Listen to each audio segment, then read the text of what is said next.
У Пінску распачаліся традыцыйныя музычныя вечары. У выніку пандэміі іх пачатак было вырашана адлажыць амаль на 2 месяцы. Цяпер кожны чацвер ля гарадскога дома культуры будзе выступаць мясцовы аркестр. Ад старой добрай класікі да папулярных сучасных матываў.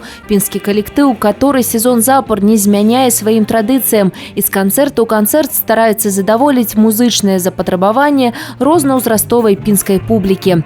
Ад басты і Рамазоці да нятленных хітоў Нірваны і мегапапулярнага саундтрэка да савецкага серыяла аб Шэрлаке Холмсе. Такое папуры ўжо стала фірмовым стылем пінскага калектыва.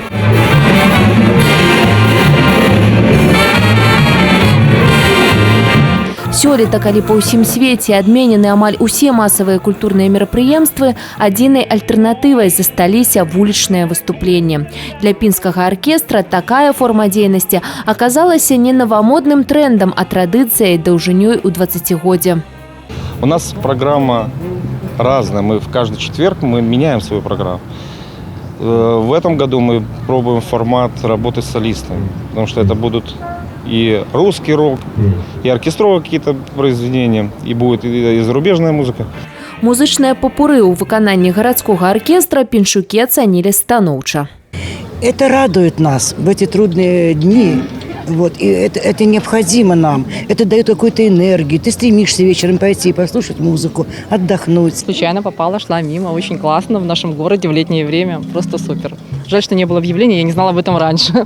Пришли бы большой компанией. Очень приятно, классно. Это традицию надо продолжать, потому что духовая музыка, она вечная, она классическая. Штотыднёвыя бясплатныя канцэрты будуць радаваць піншукоў і гасцей горада да кастрычніка. Па традыцыі апошняе выступленне адбудзецца ў дзень горада. Тацяна Будгусаім, Кацярына Страха, Александр Дзячэнка, тэлерадыёкампанія «Брэст».